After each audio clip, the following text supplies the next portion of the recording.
Muito bem, queridos. Como é bom a gente participar da comunhão dos santos. E é sobre isso que eu quero conversar nessa manhã. Obrigado, Valdir. Nós estamos numa caminhada há algum tempo. Tenho falado aqui sobre uma sequência de mensagens sobre as virtudes. Virtudes da vida cristã, virtudes da vida humana. Obrigado, querido. E hoje, muito especialmente, eu quero falar sobre a virtude da união. É uma virtude nossa, a capacidade de nos unirmos. Na verdade, é algo que Deus visualizou. Muito bem, dona Olga, isso aí. Essa virtude Deus visualizou desde o início. Você sabe bem que em Gênesis, no ato da criação, Deus olha para o homem e diz, olha, não é bom que o homem viva só. E então ele une a humanidade, ele cria uma unidade ali entre dois seres, o homem e a mulher. E então, desde o início, Deus está vendo, ficar sozinho não é aptidão humana. O que é aptidão humana é andar juntos, é andar unidos. Mas a gente vê logo que existe a narrativa do pecado, que essa capacidade de união, ela fica debilitada pelos erros humanos, pela arrogância, pela ganância, pela prepotência, pela violência. Então, essa capacidade óbvia, na verdade, essa necessidade humana de andarmos juntos se tornou algo não tão comum assim, não tão simples assim. Porque andar junto é difícil, né? E é difícil não porque o outro é difícil porque, em primeiro lugar, nós somos difíceis. Nós não somos pessoas fáceis, nós somos complexos, nós temos as nossas peculiaridades, nós temos, os nossos entraves. E então, quando quero pensar sobre união, eu quero pensar a partir de um pressuposto. Cremos que a palavra de Deus é inspirada. Cremos que o texto bíblico é inspirado pelo Espírito Santo. E por isso se torna verdade de fé para nós. Então, se esse texto é inspirado, de uma forma muito especial, ele foi escrito por homens, inspirados por Deus, na ação do Espírito na vida deles. Fica também evidente que a aplicabilidade dos conceitos, dos princípios, das verdades nesse texto, não é feita somente de forma óbvia e humana. Não é simplesmente aqui teorizar sobre comunhão, e a gente entender a teoria, e a gente saber aqui o que é comunhão, e saber aqui eu definir o termo grego de comunhão, que é koinonia, e a gente daqui sair com uma boa aula e uma boa compreensão teórica do texto, que eu vou conseguir aplicar isso na minha vida. União, comunhão, é algo que é vivido somente a partir da realidade da presença do Espírito Santo na nossa vida. Você não vive comunhão. Você pode viver amizade, você pode viver ajuntamento, você pode viver parceria, você pode viver parceria de trabalho, você pode viver ajuntamento aí de serviço, mas comunhão só se vive com a presença do Espírito. Comunhão verdadeira, me sentir um com o outro, só existe no entrelace relacional, no entrelace de corações, num pacto de sangue que foi feito na cruz do Calvário. O que nós temos aqui, na verdade, é um pacto de sangue. Não do nosso, porque o nosso não valeria, mas do Filho de Deus, que se entregou e morreu no nosso lugar. Então essa união aqui, essa unidade que está acontecendo aqui, ela acontece pela realidade do Espírito. E é por isso que eu queria, mais uma vez, te convidar a pensar sobre isso. E a minha pergunta, na verdade eu tenho duas perguntas para você hoje. Você vive igreja a partir da realidade do Espírito em você, daquilo que o Espírito Santo tem falado ao seu coração, ou você já vive igreja da forma mais humana e terrena possível? Mantendo os relacionamentos óbvios, mantendo as atitudes e ações óbvias, correspondendo às amizades já de muito tempo, ou você continua no movimento da igreja, que é Atos 2, eles se mantinham unidos e tinham tudo em comum. E por isso Deus acrescentava a cada dia aqueles que iam sendo salvos. Ou seja, essa é uma união que promove a união de outras pessoas. Eu vivo a união do Espírito e a comunhão do Espírito quando, no meu fazer de igreja, na minha relação de igreja, a minha unidade de igreja promove o recebimento de outras pessoas. Quando a minha união com as pessoas só promove interação entre pequenos grupos, entre grupos já relacionais, isso não é comunhão do Espírito. A prova real fica muito simples. Porque naturalmente, se é comunhão, se é a vinda do Espírito de Deus, se é pela unção do Espírito, se é por aquela ação de amor que o Espírito Santo nos traz, a minha união, a minha amizade, né, as minhas relações, que já são de muito tempo, elas vão promovendo outras uniões, elas vão se entrelaçando e elas vão expandindo. Eu queria ler um texto com vocês, não do Novo Testamento, mas do Antigo Testamento, um salmo, que é muito conhecido nosso, mas que eu queria tirar algumas lições que são muito práticas para a nossa vida e para essa nossa reflexão. Temos vivido comunhão da parte do Espírito? E a segunda pergunta que eu tenho para fazer para você é: como a sua vida tem contribuído para essa comunhão?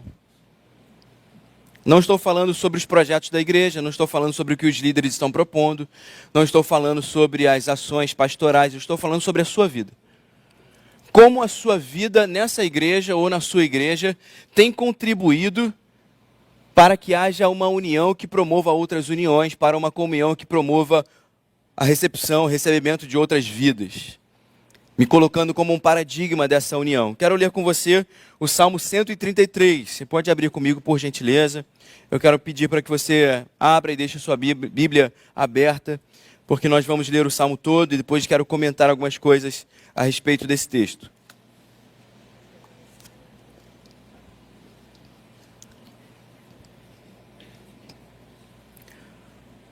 Bom, o Salmo começa lá como, possivelmente na sua Bíblia, aí tem cântico de peregrinação. Aqui nós temos duas possibilidades. Uma é que esse salmo tenha sido usado pelo povo de Israel quando iam anualmente, quando se deslocavam anualmente para Jerusalém para participar de suas festividades. Então, o povo de Israel, espalhado por várias cidades, retornava a Jerusalém para se encontrar como povo ali, e nesse caminhar, nessa subida para Jerusalém, eles iam entoando canções. E essas canções, elas tinham o significado de reproduzir não somente o sentimento, a alegria do canto, mas tinham também a função de relembrar valores preciosos para a comunidade judaica. Você pode lembrar que desde o início, lá na formação do povo de Israel, principalmente ali no livro de Deuteronômio, no capítulo 6, a ordem de Deus para as famílias ali é que ensinassem as outras gerações, é que tivessem uma métrica de ensino, e que a verdade de Deus ali, aqueles paradigmas de Deus, fossem perpassados, fossem inculcados na mentalidade do povo, e por isso passando de geração em geração. Existem ali expressões muito contundentes sobre fixar na mentalidade de toda a comunidade, dos mais velhos aos mais novos, as verdades de Deus. E por isso eles usavam de diversas formas. A pedagogia judaica, ela é muito impressionante, a organização de ensino judaica, ela é muito importante, e a música fazia parte dessa organização, as poesias faziam parte dessa organização. Então eles estão caminhando de diversas cidades, cantando, lembrando os feitos do Senhor, lembrando suas promessas, lembrando quem Deus é, lembrando de alguns feitos e lembrando de valores importantes de Israel. Então, o que nós estamos contemplando aqui, e os Salmos, o livro de Salmos, ele faz parte de um compêndio chamado de livros de sabedoria. Então, muito além de um livro poético, de um inário, aqui os sábios estão expressando os valores mais caros para a comunidade judaica. E eles estão vindo de diversos lugares ali e encontrando com uma das sabedorias do povo judeu. Aqui Davi está escrevendo sobre algo que é muito caro, um valor, uma métrica de vida, algo que compunha quem os judeus são. E é por isso que trato como virtude. Virtude é aquilo que compõe, constrói quem somos. As nossas virtudes traduzem quem nós somos. Você é o conjunto, expressa o conjunto de virtudes e valores que estão aí gravados no seu coração e na sua mente. A forma que você reage a determinadas experiências, a forma que você aprova ou desaprova as coisas, o filtro disso se chama virtudes.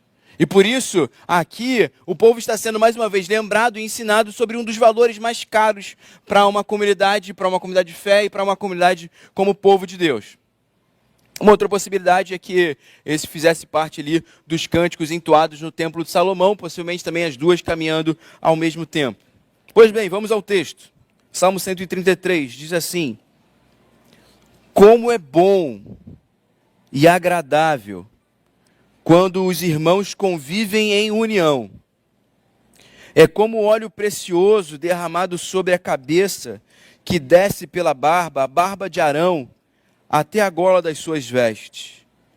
É como o orvalho do Hermon, quando desce sobre os montes de Sião. Sim, ali o Senhor concede a sua bênção, vida para sempre. Que Deus fale ao nosso coração a partir da sua palavra. O salmista está montando aqui uma imagem pequena, mas muito valiosa para nós. O salmista está chamando a nossa atenção de duas formas aqui nesse primeiro verso. Ele faz um anúncio e depois cria duas imagens para ilustrar esse grande anúncio. Primeiro existe o ensinamento. É bom e agradável que os irmãos vivam em união. E depois duas imagens muito importantes para o povo de Israel são montadas. Aqui o salmista explora duas áreas diferentes. Primeiro, como é bom. O salmista vê a união como um paradigma ético. É bom, é uma qualidade. É bom que nós estejamos juntos, é bom que nós andemos unidos, é bom que a gente expresse a nossa dependência do outro, é bom que a gente expresse o nosso desejo de contribuir com o outro. Então é bom que a gente fique junto, é bom que a gente se entenda não sozinhos, é bom. Então, diferente daquilo que Deus fala lá no início, em Gênesis, não é bom que o homem ande só, o seu paralelo antônimo é bom que andemos unidos. É bom que a gente pertença a alguém. É importante para a nossa vida. É bom quando a gente vê que existem trabalhos feitos aqui com diversas mãos. É bom. É valoroso para a comunidade. E muito propriamente no nosso tempo, em tempos de muitas violências, em tempos de muitas separações. E se a gente for olhar, os paradigmas da nossa sociedade são inversamente proporcionais ao que o salmista está falando. Hoje, no último censo, nos últimos dados dos cartórios do Brasil, mais divórcios do que casamentos.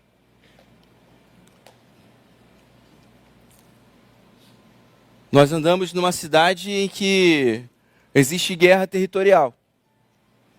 As pessoas não podem andar unidas. Você vai visitar aqui alguns bairros ao redor, e aí o pessoal fala assim, ó, depois daquela rua ali não vai não, porque é de outro.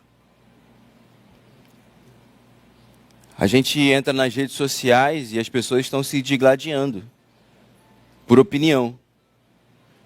Que se a gente não aceita nem a opinião do outro, imagine a presença. E é por isso que eu digo que parece óbvio a gente ler o texto, como é bom que os irmãos vivem unidos, mas não é isso que a gente vê. Não é isso que a gente vê a cidade comunicar para a gente. A cidade comunica para a gente que é melhor que a gente viva cada um no seu mundo. O que a gente está se acostumando a viver, irmãos, nós estamos nos acostumando a viver exatamente o que Deus olha em Gênesis e vê que não é bom. Você cada dia mais acha que é bom que você não receba da opinião de ninguém. Você cada dia mais acha que você deve se cercar de pessoas que têm a mesma opinião que você. Você cada dia mais acha que a sua vida é intocável e que, na verdade, você está com tantos problemas que você vai se esforçar para acabar e estancar com os seus problemas e depois sim você vai servir a igreja, você vai servir o próximo. Porque você não acha óbvio que é bom e agradável que os irmãos vivam em união. A vida humana está nos levando a retornar para Gênesis antes de Deus intervir, falando que não era bom que o homem andasse só. Nós estamos nos ensimesmando. Nós estamos nos tornando uma lagoa dentro de nós mesmos e vivendo a vida para a gente. E a vida vai se tornando cada vez mais uma canseira, porque a gente está o tempo inteiro tentando sair dos nossos buracos existenciais, das nossas dificuldades pessoais, sem conseguir olhar um pouco para fora e sem ver que a nossa vida é útil para o outro. E quando o texto bíblico está falando é bom que os irmãos vivam unidos, não ache isso óbvio. Não corra de primeira do texto. Olha para o texto de novo. E olha para a sua vida. E olha para a cidade. Olha ao redor como nós não estamos achando isso bom. Como nós nos esforçamos cada vez mais para ficar no nosso canto. Como nós achamos cada vez bom. Quando acaba o culto a gente corre para casa e, nossa, agora eu posso tocar a minha vida. Nós não estamos achando um valor ético, um valor existencial, um valor dessa bondade da vida, dessa realidade da vida. O que é bom na vida? Não é você chegar em casa hoje, é a gente estar unido. A imagem que o salmista traz para um povo que está se deslocando, está fazendo longas caminhadas, e pode estar falando assim, nossa, para que eu estou caminhando nesse sol quente aqui? Carregando essa mochila, o filho está chorando, está com calo no pé, está com frieira no pé, o marido está brigando com a esposa, que não quer mais carregar a bolsa da esposa. E eles estão naquela caminhada ali, indo para Jerusalém, e aí vem o sábio e diz, isso é bom, porque vocês estão caminhando direto para a união. Vocês estão caminhando para o ajuntamento do povo. Vocês estão caminhando para onde a vida faz sentido. Isso aqui, você ter acordado cedo, colocado sua roupa e saído de casa e priorizado estar aqui pela manhã, isso aqui é quando a vida faz sentido. Quando a gente está em casa sozinho, a gente toca o nosso barco, a gente faz as nossas coisas, mas aqui o nosso coração se aquece de novo. Aqui há um sentimento de complemento da vida, sabe? De quando a vida faz sentido. Isso aqui não é o peso da tua história. Isso aqui não é o peso do teu domingo. Isso aqui não é só um dever religioso. Isso aqui é quando as coisas começam a fazer sentido para a gente. E a gente se abraça, e a gente convive, e a gente tem as nossas brigas, a gente tem os nossos perdões. E a gente vai vivendo a vida juntos. É bom que o povo viva unido. Você tem achado bom que o povo viva unido? Você tem andado como isso aqui, como algo, um dos prazeres da sua vida? E aí o salmista, para complementar essa ideia do bom, ele usa uma outra expressão que é agradável. Ele diz, olha, é agradável, é belo, não é só bom porque complementa a vida, porque é de uma forma prática interessante, é favorável para todo mundo que hajam pares e hajam mãos que se ajudem, mas é bonito, porque se nós vivemos numa sociedade que valoriza a briga e a dissensão, se nós vivemos numa sociedade que, na verdade, está cada vez mais apontando armas uns para os outros, está subindo seus muros de proteção nas relações, quando as pessoas veem a comunidade de fé, quando as pessoas veem gente de várias culturas, gente de várias realidades, de várias classes sociais, de vários entendimentos da vida, quando nós vemos a gente unido, isso aqui é como uma floresta no meio do deserto, gente. A igreja reunida, junta, é como um manancial no meio de um deserto. Nós nos mantemos unidos, sabendo que temos opiniões diferentes, sabendo que temos visões diferentes da vida, mas nos unimos porque existe um Deus que nos amou e derramou seu Espírito sobre nós, e nos capacitou a amar, nos capacitou a unir esforços, nos capacitou a ter uma visão e uma missão juntos. Isso aqui é uma floresta de rosas. A cidade petrificada, a cidade em ruínas, e a gente oxigenando o mundo. O salmista está dizendo, olha, quando vocês se unem de verdade, não com essa união melindrada, não com essa esfera de amizade relacional muito óbvia das particularidades, mas com essa unidade do Espírito, com essa capacidade de afluir em outras relações. Gente, isso oxigena a vida. Isso faz as pessoas respirarem com esperança.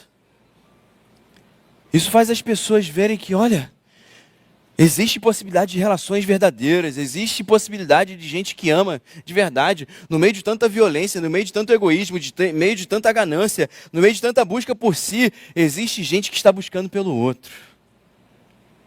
É isso que o salmista está expressando para a gente, e é isso que o texto de Atos expressa para a gente. Olha, existia ali no Império Romano um povo que é escravizado, o povo judeu.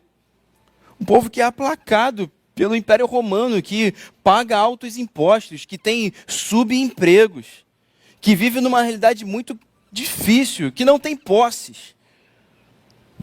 Mas que quando desce o Espírito sobre eles, eles são capazes de se unir e ver que mesmo o pouco que tinham era comunitário. E eles, nessa ação comunitária, nessa união que era promovida pelo Espírito, existia uma beleza. E por isso eles ganhavam a simpatia dos outros. E Deus acrescentava a eles a cada dia os que iam sendo salvos. Porque era a partir daquela comunidade de fé, não do alto império, não do clero judaico, não das esferas religiosas, mas a partir de uma união simples feita do Espírito, que as pessoas viam simpatia, e simpatia para mim tem a ver com um lugar para respirar, sabe? As pessoas viam que ali tinha uma presença e uma oportunidade diferente de vida. Eu quero dizer para você que está conosco nessa manhã, que talvez não faça parte de uma comunidade de fé, que isso aqui é uma oportunidade de vida para você. Nós estamos aqui, temos opiniões políticas diferentes, temos opiniões de times diferentes, apesar de só haver um time da Cruz. Temos culturas diferentes, estados diferentes. Entenderam o recado, né? Só um parênteses, foguete não tem ré, começamos, hein?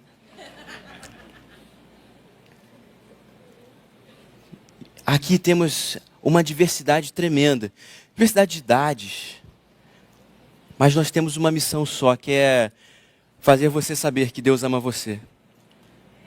Fazer você conhecer Jesus que me salvou e salvou esse povo aqui e salvou sua vida também.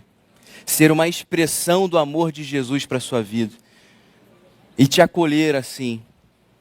E de uma forma muito prática, o que eu queria dizer é... Eu ouvi algo e aí quero trazer aqui... Eu ouvi algo da Márcia numa reunião que nós fizemos com as coordenadorias da igreja e a liderança da nova geração. Algo que eu achei muito bonito, que o trabalho da equipe de apoio aos cultos, o trabalho da equipe de acolhimento, não é só receber aqui com um abraço e com um aperto de mão e uma lembrancinha. Isso é muito pouco. O trabalho deles é fazer com que você que está chegando se integre no corpo de Cristo. Faça parte. Então, nosso objetivo final como igreja não é que você tenha vindo aqui e gostado das músicas, da mensagem, do ambiente, e tenha sido legal uma experiência. Porque o nosso grande objetivo é que você se integre com a gente, que você una forças com a gente, e que você faça parte da nossa vida. Que você seja um problema para a gente, porque você vai ser um problema para a gente. Mas que, de alguma forma, a gente seja a solução para a tua vida. E que, de alguma forma, você seja a solução para a gente também. Porque todo mundo que chega no povo de Deus é um problema, sabia? Eu sou um problema para vocês. Não tem como. Sou falho. Não sou perfeito. Então, nas relações eclesiásticas, nós assumimos, e isso acontece nas relações maritais, isso acontece nas relações filiais, a gente quer ter filho, o filho se torna um problema. Mas é uma baita solução para o nosso coração também, né? O filho tira a gente do centro do universo e dá a gente um outro motivo de viver, dá a gente uma outra possibilidade de doação. Quando a gente casa também, a gente está lá vivendo a nossa vida, na nossa métrica, no nosso ritmo, e outro vira um problema para a gente. Tomara que a Dani não esteja assistindo em casa. Mas vira uma baita solução para a gente também. Nosso coração é quebrantado, a gente tem uma outra visão da vida, a gente tem outros motivos para existir. E na igreja é a mesma coisa. As pessoas são um problema para a gente, com o seu jeito, com uma opinião, com uma ausência, com uma decepção, com uma frustração. Mas certamente elas são também uma solução. A gente ouviu no domingo passado o musical amado Timóteo, e esse ilustrar da vida de Paulo e João Marcos é essa. João Marcos foi um problema na primeira viagem para Paulo. Problema. Olha, não quero mais João Marcos no meu barco.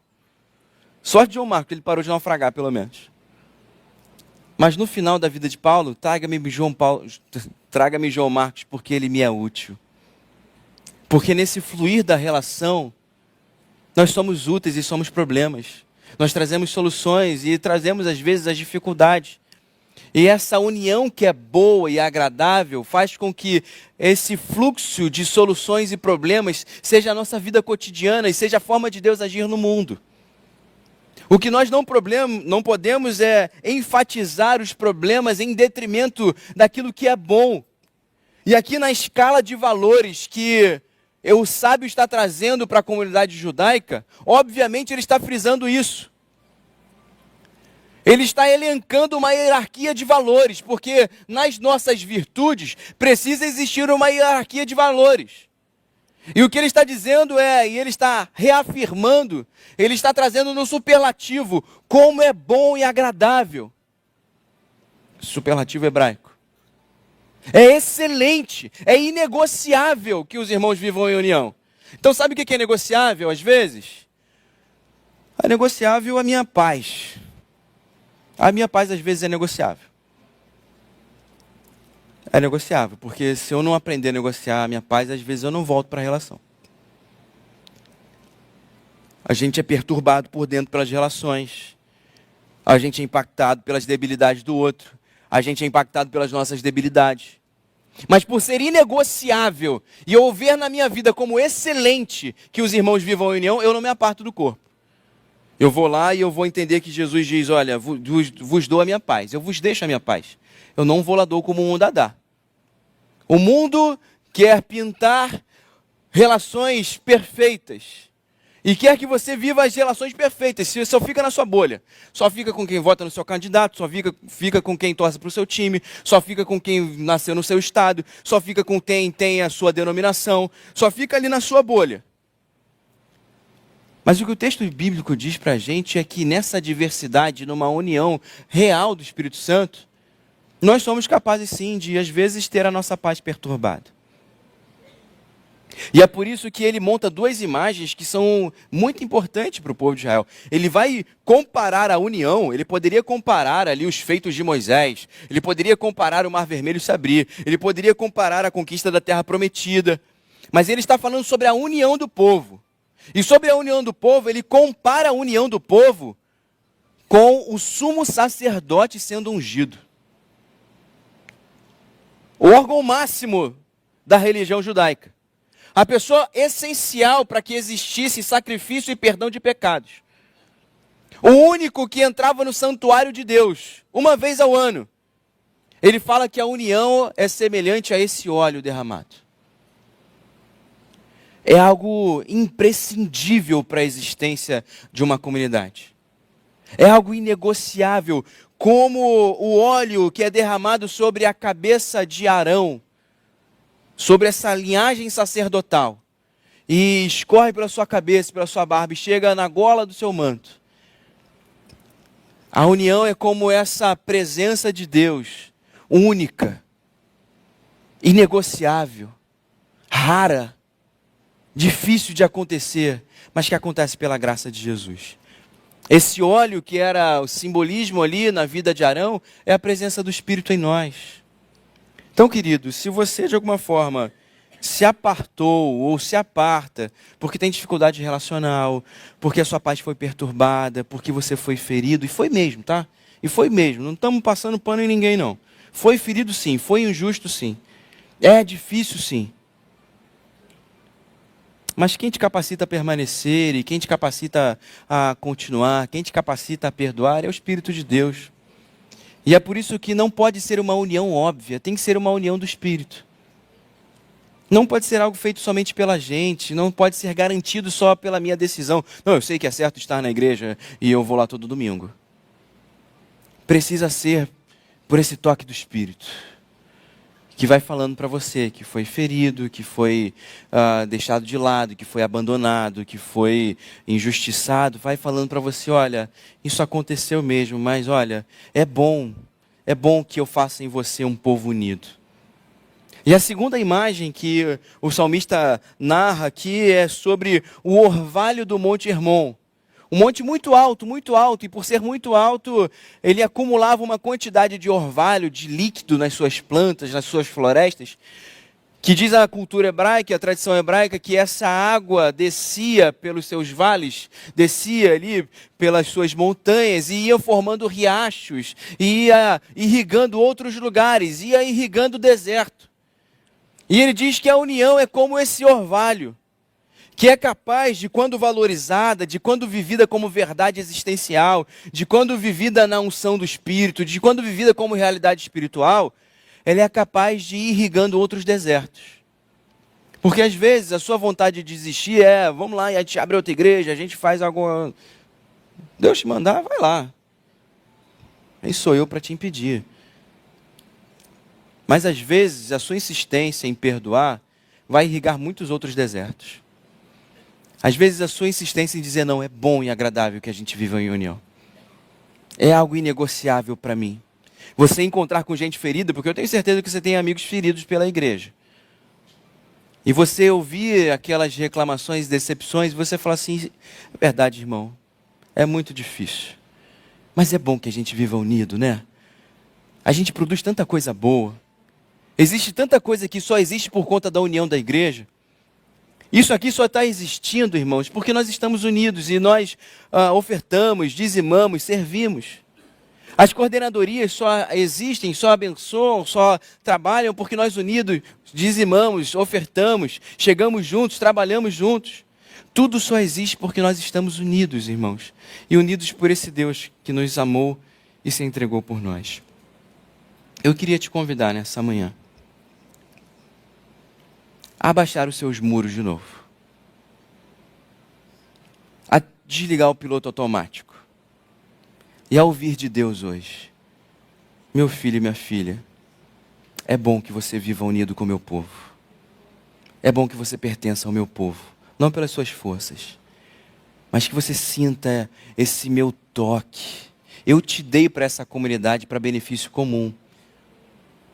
Sabia que a sua vida é um presente de Deus para mim? Sabia que Deus te enviou para essa comunidade de fé para me abençoar? É isso que o texto de 1 Coríntios 12 fala para a gente, olha. E Deus derrama os seus dons, os seus presentes para cada um, para benefício da comunidade. Você é um presente. Você é um presente para essa comunidade. Eu sei que a gente vai se acostumando nessa relação de consumo que a gente vive hoje, a procurar lugares que nos abençoam. Mas talvez se você virar essa chave e começar a falar assim, como posso abençoar? Como posso contribuir para a união? Você vai ter uma percepção muito diferente da unidade da igreja. Você vai ter uma percepção muito diferente do trabalho da igreja. Você vai ter uma percepção muito diferente das relações da igreja. Porque a gente sai de uma vida passiva e vai para uma vida ativa. E a gente vai vendo na atividade do corpo de Deus, a gente vai vendo na execução do povo de Deus, as dificuldades, o perdão, como Deus vai somando pessoas, como Deus vai unindo vidas e como Deus vai dando presentes para a gente.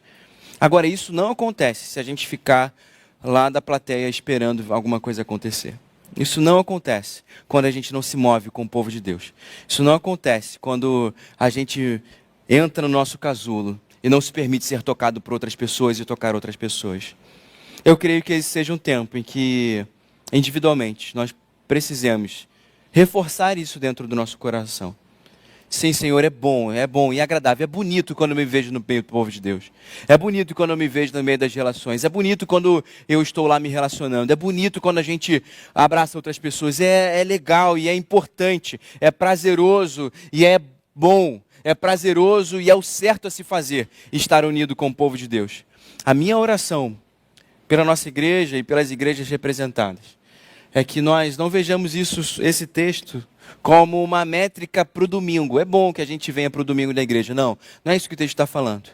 É bom que haja esse senso de pertencimento à Igreja Batista Barão da Taquara. Você pertence a uma coletividade. Você não pertence a si mesmo. Você pertence a uma comunidade de fé porque você pertence ao Senhor. Portanto, a sua vida só tem valor e só tem significado quando você se vê no meio do povo de Deus e participando dele. E por isso, se de alguma forma, nessa manhã, você se sentir à parte, eu creio que Deus esteja te chamando a se envolver, a se abrir, a se relacionar, a abraçar outras pessoas, a perdoar quem você precisa perdoar, a pedir perdão para quem você precisa pedir perdão e a permitir que o Espírito de Deus promova essa unidade no Espírito. Quero convidar você a fechar seus olhos agora. Eu quero ter a oportunidade de orar pela sua vida, de orar pela sua família. Nós estamos aqui diante desse Deus que faz com que a bênção da unidade transborde. Jesus diz que nós seríamos reconhecidos como seus discípulos quando andássemos unidos, pelo nosso amor uns aos outros. O ministério de cuidado, ele não é pastoral. O ministério de cuidado no Novo Testamento é o ministério do uns aos outros. De uma forma que a igreja se cuida uma ovelha a outra. E o pastor vai ajudando essas ovelhas a se cuidarem. Vai de vez em quando chamando as ovelhas desgarradas. Vai trazendo elas para o pasto e vai fazendo com que haja uma harmonia entre as ovelhas. E é isso que eu acho que o pastor Jesus está fazendo hoje. Está na hora de você usar seus dons e talentos. Está na hora de você efetivamente abraçar pessoas para a sua vida. A gente não consegue chamar pessoas para Cristo se não chamarmos pessoas para a nossa vida. Se você é a Bíblia que alguém vai ler, se é a partir da sua vida que alguém vai conhecer a Jesus, você precisa chamar pessoas para a sua vida. E por isso, nessa manhã, você precisa quebrar as barreiras.